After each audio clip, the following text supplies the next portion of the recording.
Now, because you seem to enjoy the last gramophone YouTube feature I did on violinists, I thought I'd do you another one.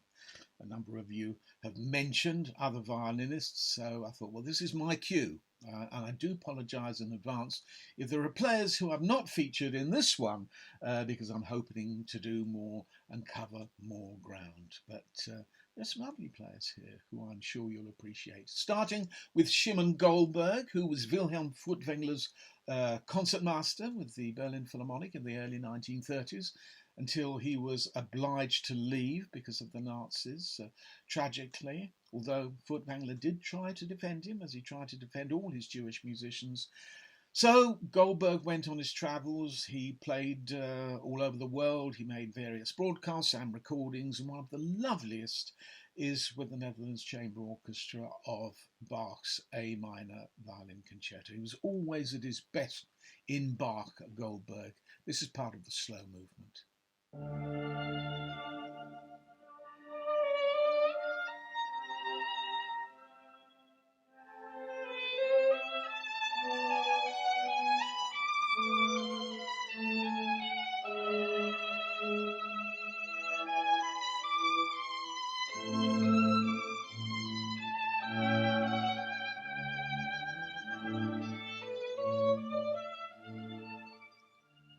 Szymon Goldberg playing Bach. Now for a very different violinist with a very different sound, much more ripe, much more rich. Same sort of period, Henri Merckel, active in Paris. He made a number of recordings, including Saint-Saëns' Third Violin Concerto under Piero Coppola, also under Coppola. A rare piece by Lalo from his concerto Rus, the intermezzo. It's a lovely example of Merkel's playing.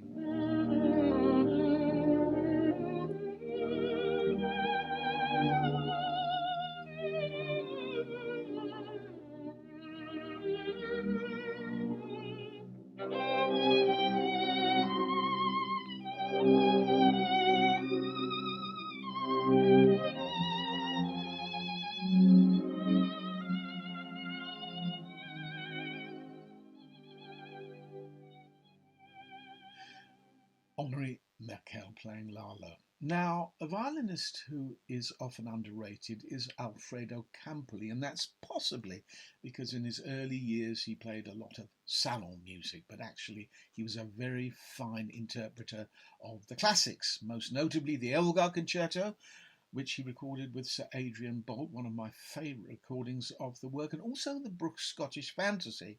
In spite of the fact that Heifetz made magnificent recordings of it, Campoli's is wonderful as well. And Boult's accompaniment is absolutely on the ball. Here's part of it now.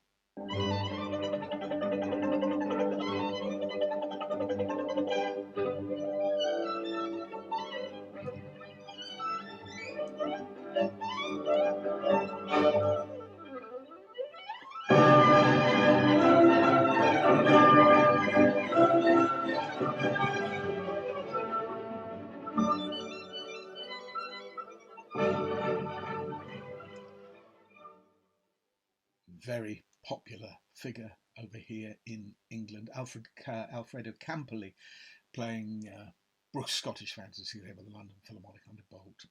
Another very popular violinist in Britain was Ida Hendel, now in her 90s. I don't know if she's still playing. I had the good fortune to do a public interview with her. She was great value and has a wonderful sound. I remember driving some years ago when she was already quite elderly, and in the BBC studio she gave a live broadcast of some short pieces. They were absolutely marvellous. She sounded just like she did about 30 years earlier. Here she is in part of the Brahms Violin Concerto, a German broadcast from the 1950s. We'll hear part of the slow movement.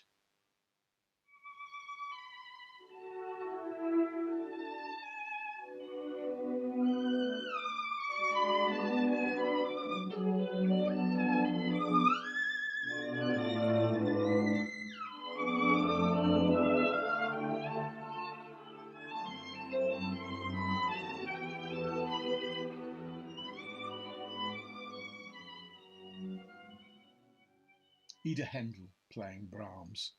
Now what about Ivry Gitlis, the Israeli violinist who made such an impression in so many places. Played famously with Marta Argerich, was playing even last year in 2018.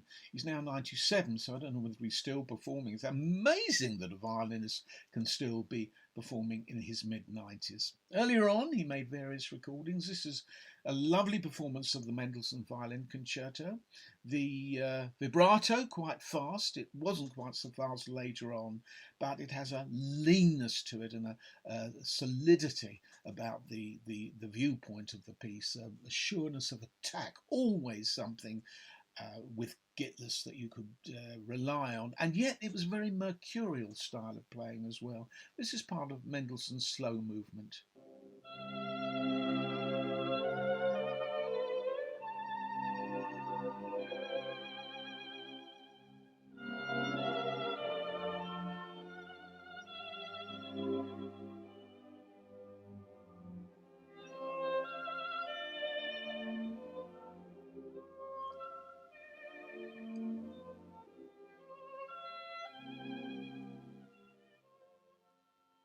Lovely playing from Ivry Gitlis there.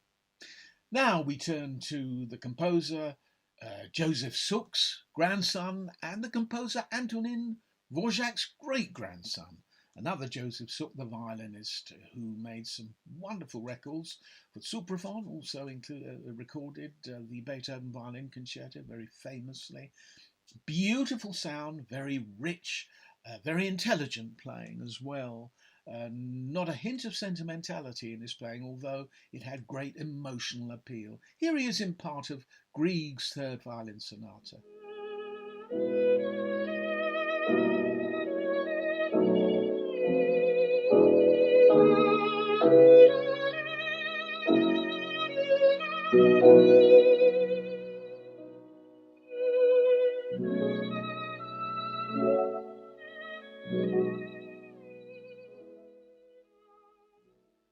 Joseph Suk playing Grieg.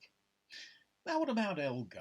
Well, recordings of Elgar, we know Nigel Kennedy's done the concerto, Ulrich Menuhin famously, Ida Hendel did a couple of wonderful recordings of the Elgar Violin Concerto. The sonata is less frequently recorded, but one of my favourite recordings of it is by Max Rostal, who apart from being a very fine violinist was also a famous teacher. But his playing of the Elgar Violin Sonata is something else again. In fact, I can't think of a recording of it that I prefer to the one we're going to hear part of now.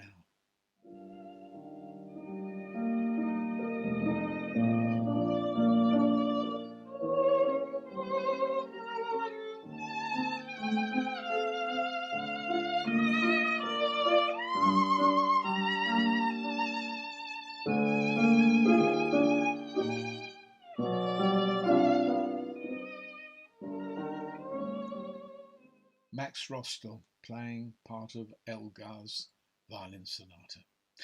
Now, Shostakovich and Leonid Kogan. A couple of you mentioned the fact that I'd left Kogan out of my last survey. Well, there was simply no space for him, not that I intended to leave him out, so I'm including him here. Kogan and Oistrakh both became very famous for their interpretations of Shostakovich's first violin concerto, one of the great violin concertos of the 20th century. Oistrakh's interpretations, and there are a few recordings of him playing the work, are fairly well known, but Kogan's perhaps less so. Here's part of his recording with Kondrashin, not that you hear Kondrashin conducting here. This is the cadenza, and absolutely brilliant.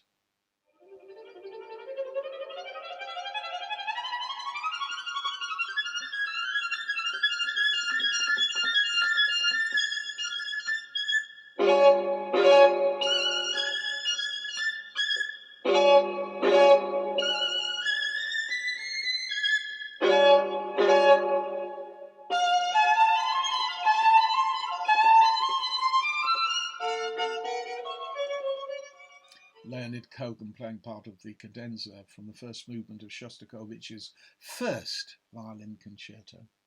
Now we turn to Isaac Stern, who was very popular in America, toured through Europe as well. I saw him play in London, Bach with the London Symphony Orchestra, interviewed him a couple of times, very interesting man. And he famously recorded Stravinsky's violin concerto with the composer conducting. And I don't think anybody has captured that combination of pathos and playfulness in that work quite as securely as Stern did. Here is part of it.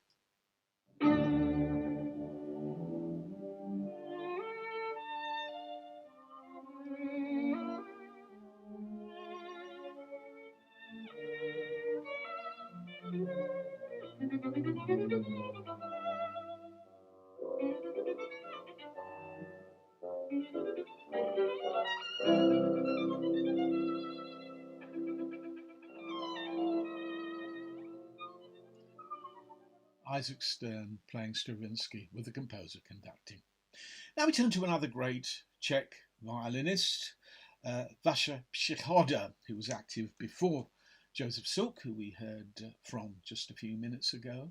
Příhoda was very famous for his interpretations of Dvořák's violin concerto and Paganini in particular. Stunning player of Paganini. I'm not going to play that. I'm going to play you part of Zigeunerweisen. And I want you to take note of the delicacy of tone. Although the playing is extremely expressive, the way shifts are negotiated, the way chords are played, the variety in the sound, which is quite beautiful, quite unlike anybody else's. He plays in a gypsy fashion, and yet there's again great refinement to the playing. Here's part of Zigeunerweisen.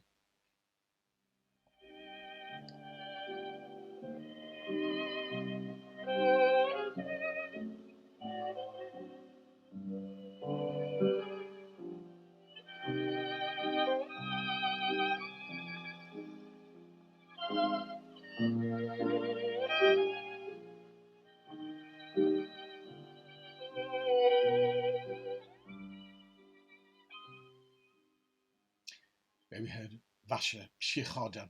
And we turn now to Christian Ferras. A tragic case because he suffered from depression and he took his own life at the age of 49. But he had triumphed in recordings with Herbert von Karajan of the major concertos, which won prizes, various concerts and recitals that he gave. He was a pupil of Ionescu. And you can tell that the influence of the Romanian master in his recording of the Horace Toccata by Dinicu, very free, very rhapsodic, although it's only a short, fast piece. You can tell or pick up all those qualities here.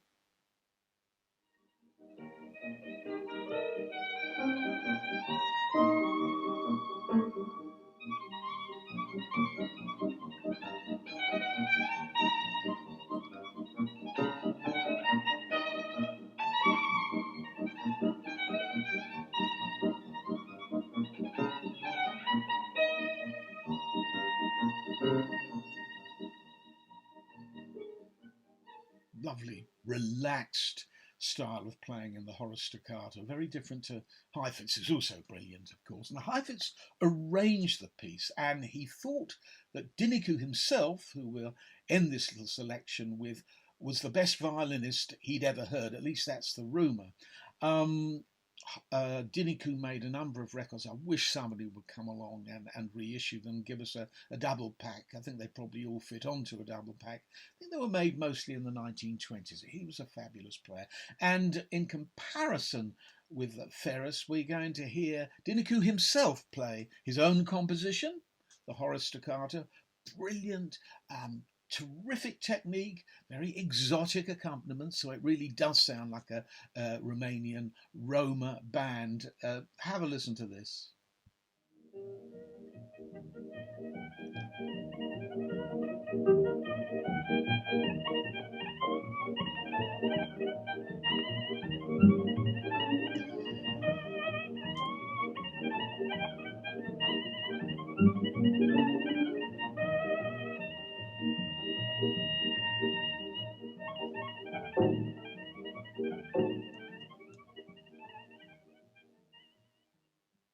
There's a symposium CD which includes a number of Diniku tracks. If you want more of that, then get hold of it.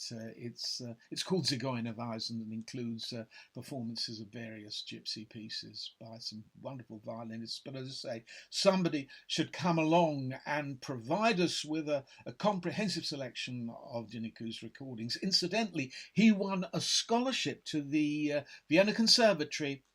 He wasn't allowed in because of his Roma origins. How terrible was that?